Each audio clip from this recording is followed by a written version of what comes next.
ইউসুফ আলাইহিস সালাম ভাইদের ষড়যন্ত্রে পড়িয়া বাবার থেকে আলাদা হয়ে গেল।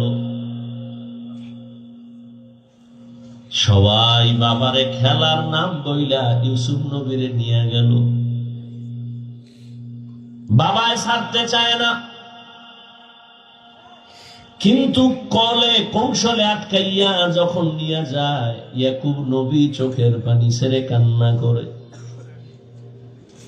বাবার চোখের আড়াল থেকে যখন দূরে সরে গেল,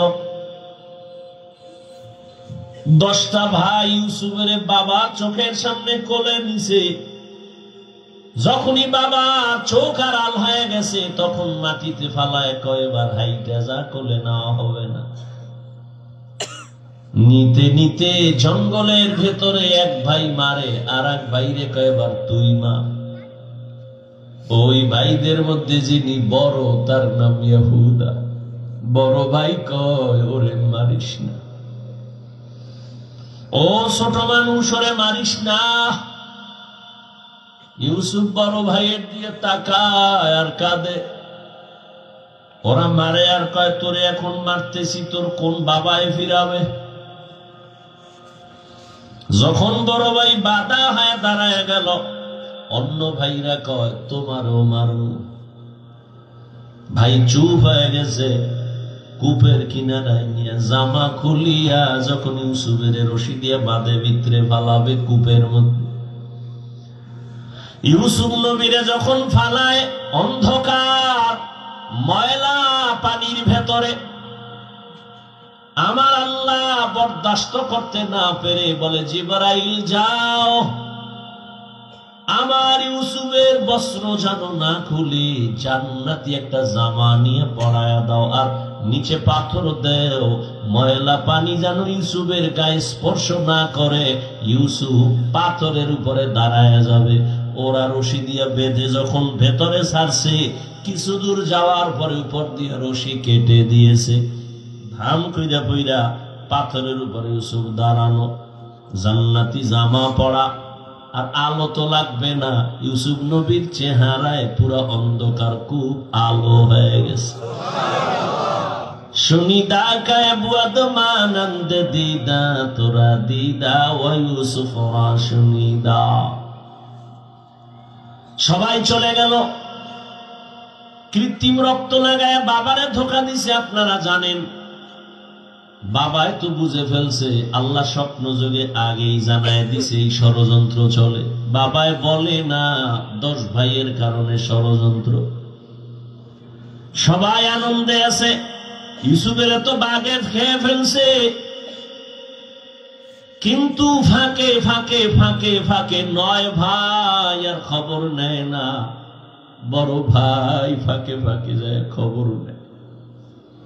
হালকা পাতলা নাস্তা নিয়ে ইউসুফের রশি দিয়ে ভেতরে দেয়। হঠাৎ একদিন আইসা দেখি কূপের মধ্যে ইউসুফ নাই। ওই ব্যবসায়ীরা আইসা রে বালতি নিয়ে পানি উঠাবে, ইউসুফের পায়ে নিয়ে গেছে।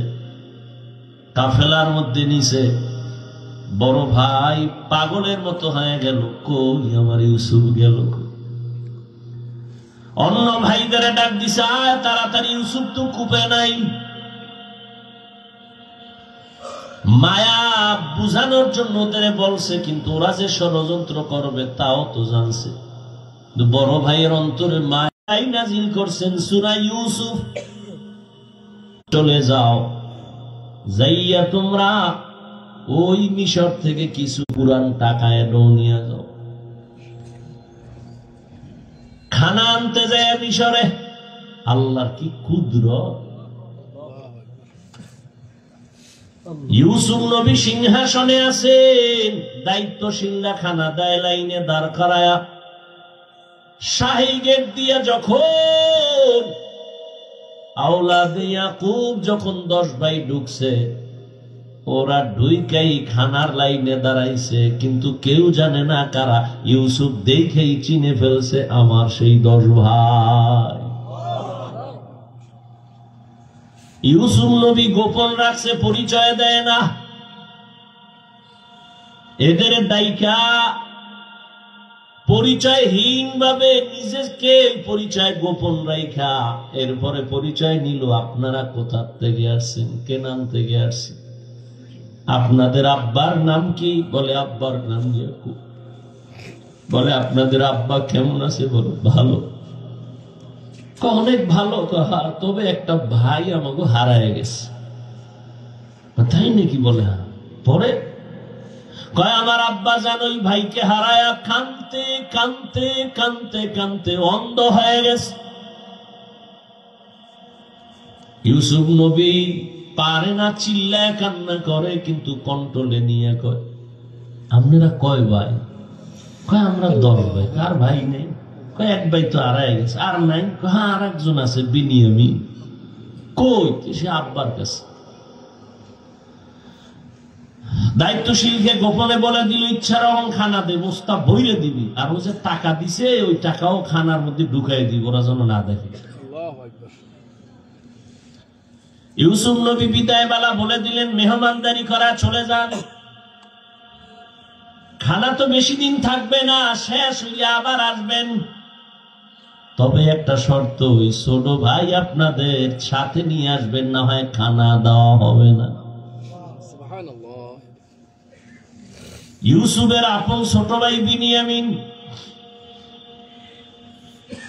বাড়িতে যাইয়া 10 ভাই প্রশংসা করে, বাবা মিশরে যে আমগো খানা দিছে অর্থমন্ত্রী বড় ভালো মানুষ, আমাদের আলাদা সম্মান দিছে, মেহমানদারি করাইছে।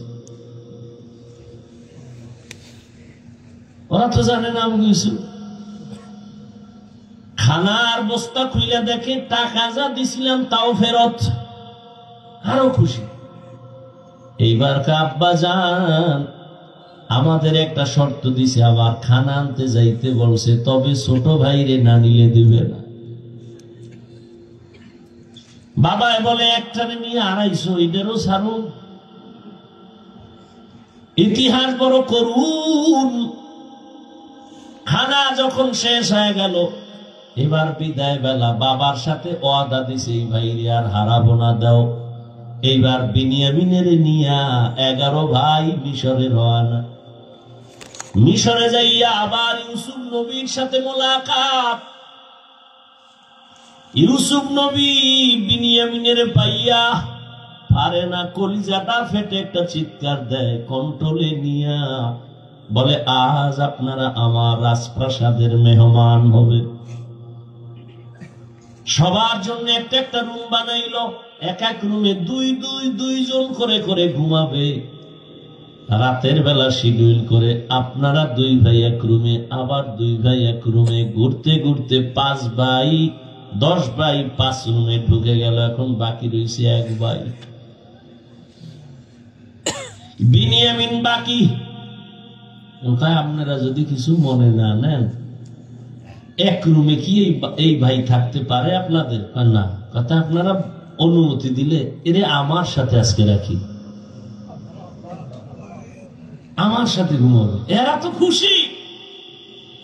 যদি মন্ত্রীর সাথে ঘুমায় তা আমাকে খাওয়ান বেশি পাবো, মোহাব্বত বাড়বে। 40 বছরের বিরহের বেদনা অন্তরে জমা। দীর্ঘ 40 বছর পর্যন্ত ভাই বিনিয়ামিন রে দেখে না, বাবা ইয়াকুবের দেখে না। ইউসুফ আজকে কি ঘুমাবে? বাইরে রুমের মধ্যে নিয়ে কয়, রে বিনিয়ামিন বল আমার বাবা কেমন আছে? বিনিয়ামিন কান্না করে। ইউসুফের জন্য দুঃখে দুঃখে বাবা কান্না করে অন্ধ হয়ে গেছে। এক পর্যায়ে ইউসুফ নবী কৌশল অবলম্বন করে বিনিয়ামিনের সাথে গোপনে সব খোঁজ খবর নিয়া বিনিয়ামিন রে ছাড়বে না, কৌশল কইরা বিনিয়ামিন রে রাখার জন্য ইউসুফ নবী রেডি হলেন। ভাইরা আমার, 10 বাইরে আবার খানা দিয়া বিদায় করেছেন। ইউসুফ নবী বিনিয়ামিনকে রেখে দিলেন। নিয়ম অনুযায়ী একটা কৌশল করেছেন, ওটি বলার সময় নাই। শেষ পর্যায়ে পরিচয় ইউসুফ দিয়া কয়, আমারে চিনবা না, আমি তোমাদের সেই হারানো ভাই ইউসুফ। কান্নাকাটির এক অবস্থা। বলে আজ আমি তোমাদের উপরে কোনো প্রতিশোধ নিব না, যাও আমার বাবারে সালাম জানাও, আর আমার একটা জামা আছে জামাটা নিয়ে যাও। আমার আব্বা জান অন্ধ, ওই জামাটা আমারে আল্লাহ জান্নাত থেকে পাঠাইছেন, কূপের মধ্যে যে জামা পরছিলাম ওই জামাটা নিয়ে যাও, আর আমার আব্বা জানের চোখের মধ্যে লাগাইলে আব্বা জানের অন্ধ চোখ ভালো হয়ে যাবে। আর আব্বা জানরে সহ আম্মারে নিয়া তোমরা এইবার সব আমার আমন্ত্রণে মেহমান হয়ে এখানে চলে আসবা। আল্লাহ তাআলা 40 বছর পেরিয়ে যাওয়ার পর মা বাবা ভাইদেরকে মিশরে পৌঁছায় দিলেন। এরে আল্লাহর গোলাম, এই ভাই ভাইয়ের জন্য যে কত মায়া কত মোহাব্বত, কিন্তু এমন দুনিয়াতে আসলাম যে ভাই ভাইকে জবাই করে এই দুনিয়াতে আমরা আসছি, জানি না মইরা গেলে আমগো ভবিষ্যৎ আর কত খারাপ হয়। কিয়ামতের ময়দানে ভাই ভাইয়ের থেকে আলাদা হবে, মা আলাদা হবে, বাবা আলাদা হবে, বন্ধু বন্ধুর থেকে আলাদা হবে। আল্লাহ বলেন ওই দিনের ভয় অন্তরে জমা কর, অন্তরে ওই ভয় জমা করিয়া যদি গুনাহ থেকে নিজেরে বাঁচাও, আমি ওয়াদা করলাম তুমি বিনা হিসাবে জান্নাতি। আর কে দারাত খৌফে হকদার দিল মদহম জান্নাতুল মাওয়া দেহাদ ও রামকাম। এই ভয়ের নাম খৌফ, এই ভয়ের নাম খশিয়া, এই ভয়ের নাম তাকওয়া। এই ভয়টা জন্মলগ্ন থেকে পাওয়া যায় না, এটা অর্জন করা লাগে। এই ভয় বা তাকওয়া কোথায় তুমি পাইবা? বলে লিকুল্লি শাইইন মা'দিনুন ওয়া মা'দিনুত তাকওয়া কুলুবুল আরিফিন। ভালো ভালো জিনিস রাখার গোডাউন আছে, তাকওয়ার গোডাউন হলো আল্লাহর প্রিয় বান্দাদের কলব। আল্লাহর আরিফিন যারা, তাদের কলব হলো তাকওয়ার গোডাউন। তারা নেক নজর দিবে আর তোমার কলবে তাকওয়ার পাওয়ার ডুববে। এটাকে বলে তাওয়াজ্জুহ। কারণ আল্লাহর প্রিয় বান্দা যারা, আল্লাহর বন্ধু যারা, এদের চোখে পাওয়ার আছে, এদের কলবে পাওয়ার আছে। এই পাওয়ার আল্লাহ দান করেন, তাকওয়ার কারণে দান করেন। কোরআনে এই পাওয়ারের নাম ফুরকান, হাদিসে এই পাওয়ারের নাম হলো ফেরাসাত। ইয়া আইয়ুহাল্লাযীনা আমানু ইন তাত্তাকুল্লাহ ইয়াজআল লাকুম ফুরকানা। মুমিন তাকওয়ার উপরে মুজাহাদা করো, আল্লাহ দয়া করে তোমাকে ফুরকান নামের পাওয়ার দান করবেন। মা মা'নাল ফুরকান হুয়া নূরুম মিন ইলাহি। আল্লাহর দেওয়া একটা নূরের আলো। ওই আলোটা যখন পাবে, ওই আলো দিয়া মা ফুররিকা বিহি বাইনাল হাক্কি ওয়াল বাতিল। আল্লাহর দেওয়া নূরের আলো দিয়া হক বাতিল আলাদা করে বান্দা হকের দিকে অগ্রগামী হয়ে যাবে।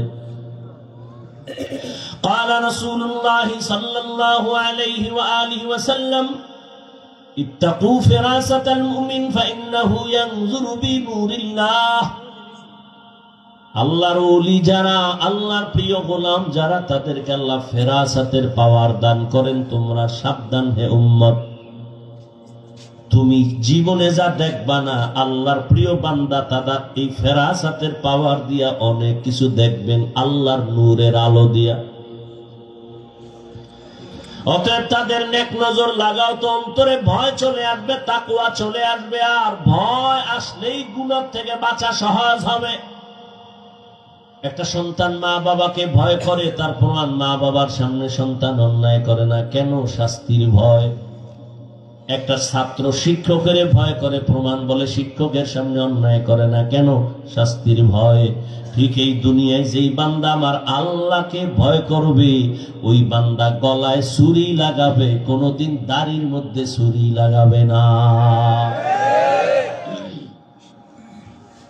এটা সম্ভব কখন?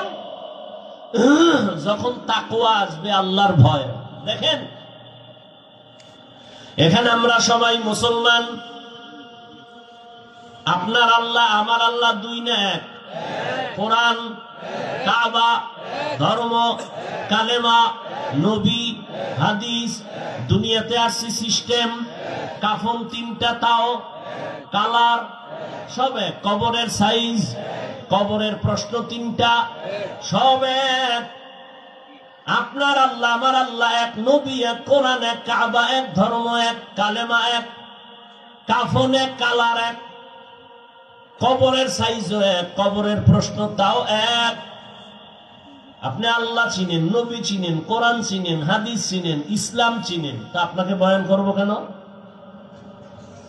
বয়ান তো হিন্দুদের করব, খ্রিস্টানের করব, ইহুদিরে করব। ওরা আল্লাহ চিনে না, কোরআন বুঝে না, ইসলাম বুঝে না, ওদের বয়ান করব কখন? হায়াতের শেষ হয়ে গেল, মুসলমানের পিছনে দৌড়াইতে দৌড়াইতে, দিন নাই রাত নাই। ফজরের পরে বয়ান, জোহরের পরে বয়ান, আসরের পরে বয়ান, মাগরিবের পরে বয়ান। কুত্তাও এরম দৌড়ায় না যেই পরিমাণ আমরা দৌড়াই। শুধু আমি, হাজার হাজার আলেমরা দৌড়ায় আপনাদের পেছনে। তাবলীগওয়ালাদের মেহনত, পীর মাশায়েখের মেহনত, জুমার খতিব ইমামের মেহনত, এরপরও আমলনামা শূন্য। মহামারী গজবের করোনা দিয়াও তোমার ঘাড় সোজা হয় নাই, তুমি এখনো গাঞ্জা খাও। মা বাবার সাথে বেয়াদবি, আলেমের সাথে বেয়াদবি, শিক্ষকের সাথে বেয়াদবি, সমাজের মুরব্বীদের সাথে বেয়াদবি। কত ঘাট তেরা তুমি। করোনায় তোমার সামনে কত লাশ হয়ে গেল যুবক। ছাত্র জনতার আন্দোলনে লাশ যুবক, পানির নিচে যুবক লাশ, গাড়ির তলে চাকার নিচে যুবকের লাশ। এরপরও তোমার লাজ হলো না, লজ্জা হলো না। কারণ কি রে বাবা? কপাল যদি পুইরা যায়, আমি হাফিজুর রহমান কেন, মক্কা মদিনার ইমাম কেন, রসুলেও যদি বয়ান করে কপাল খুলে না। যেই রসুলের এক নজর দেখলে ক্ষুধা থাকে না, কেমন মায়ার নবী, সেই নবীকে টানা 13 বছর দেখলো। কত বড় বেঈমান যে 13 বছর বয়ান শুনলো, দেখলো কালেমা পড়ে না। আর অন্যদিকে একটা 27 বছরের যুবক তরবারি নিয়ে দৌড়ায় নবীকে জবাই করবে। নবীর সামনে এসে চেহারা দেখাই তরবারি ফালায় বলে, নবী আমারে কালেমা পড়ায় দেন। কয় বছরের যুবক? 13 বছর বেঈমান, নবীরে দেখাও কালেমা পড়ে না, আর নবীকে জবাই করতে এসে কালেমাওয়ালা হয়, এর নাম কপাল। অতএব যতদিন পর্যন্ত আল্লাহর আযাবের ভয় অন্তরে আসবে না, ততদিন গুনাহ ছাড়তে পারবা না। এবং আল্লাহর ভয় ততদিন অন্তরে আসবে না যতদিন পর্যন্ত ওলিয়া উলিয়ার নেক নজর নিবা না। ওলিয়া উলিয়ার নেক নজর না নিলে তাকওয়া আসবে না। কিন্তু যেই চোরারা ওলিয়া উলিয়া মানে না, এগুলো উপায় কি? নাই এরকম কেউ বলে আমরা ওলি মানি না, আউলিয়া মানি না? নাই। আল্লাহর জাতের কসম, ওয়াল্লাহি বিল্লাহি তাল্লাহি, আল্লাহর কসম একবার, আল্লাহর কসম দুইবার, আল্লাহর কসম তিনবার। যারা বলে আমরা ওলি মানি না, আউলিয়া মানি না, 3 বার কসম করে বললাম, ওরা কোরআন মানে না, বুখারী শরীফ মানে না, ওরা ভণ্ড, ওরা বাতিল। ওদের যারা ভণ্ড বলে না, তারাও ভণ্ড। ঠিক ঠিক একবার ঠিক। আল্লাহ হেদায়েত দান করুন। আমিন।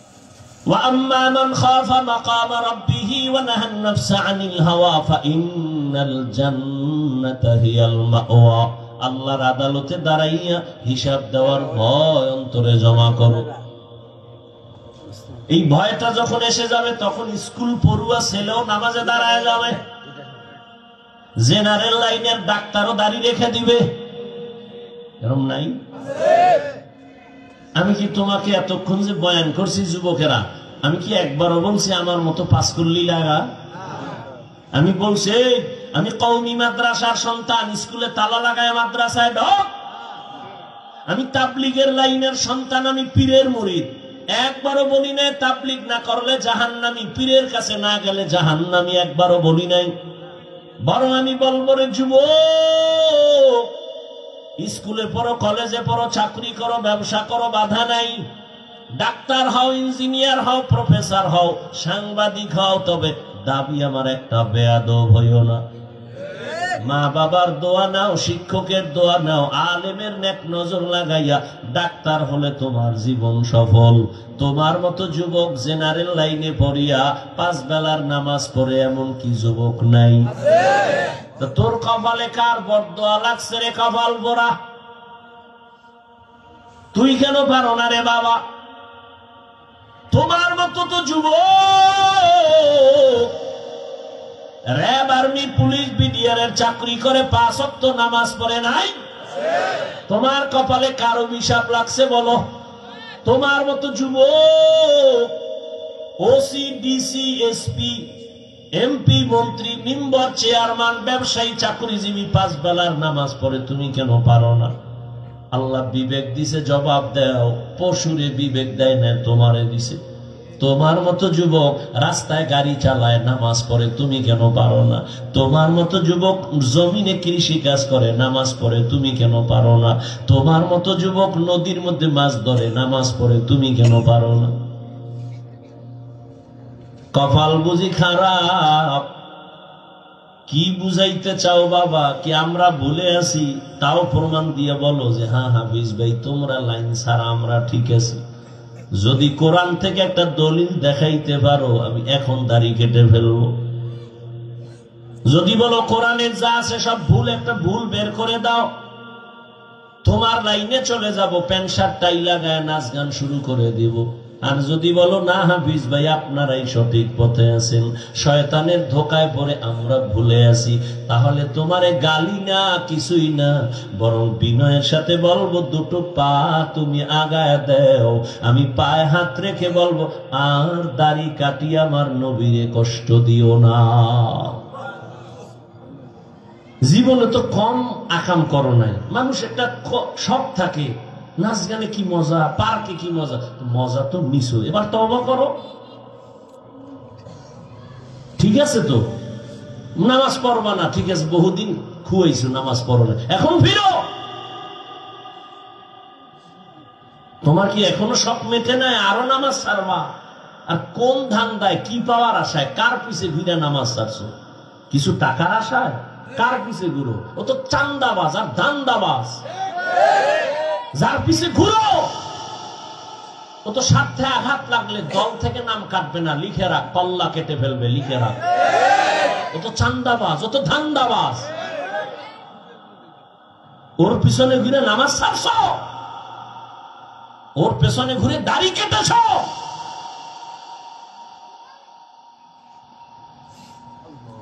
কই আমরা তো রসুলের আদর্শ মানি না, কই সম্মান তো কমে নাই।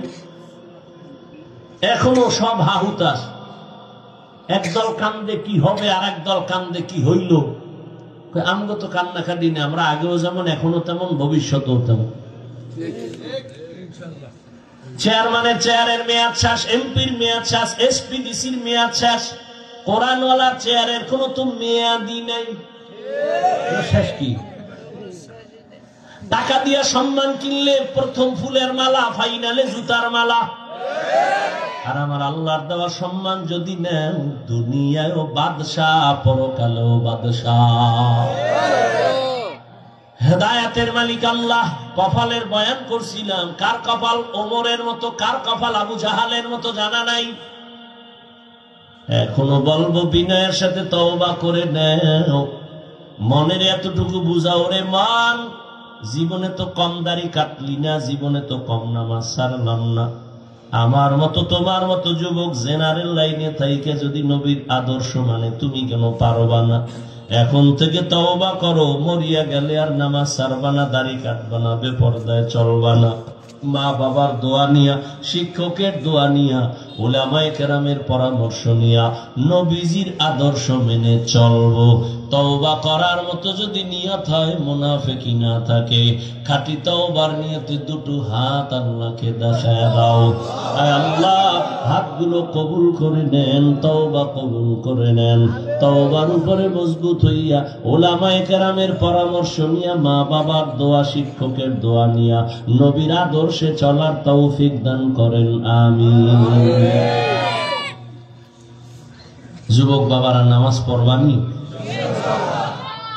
বিয়ার পর বিয়া করে কবি মাইয়ে ফলো এর পর, মাইয়ে ফলো হইলে কবি বুড়া হয়ে গেল এরপর, এই পরে আজরাইল ধরে কবি তোর শেষ, টিকিট এসে গেছে। আল্লাহ হেদায়াত দান করুন। ঘুমে ধরছে? বেশি ক্ষুধা? তাহলে শেষ পর্যন্ত বৈশাখ বয়ান শুনবেন, ওলামায়ে কেরাম বয়ান করবেন, কেউ উঠবেন না। আমি যে কথাগুলো বললাম, আমাকে আপনাদের সকলকে সহি তরিকায় আমলের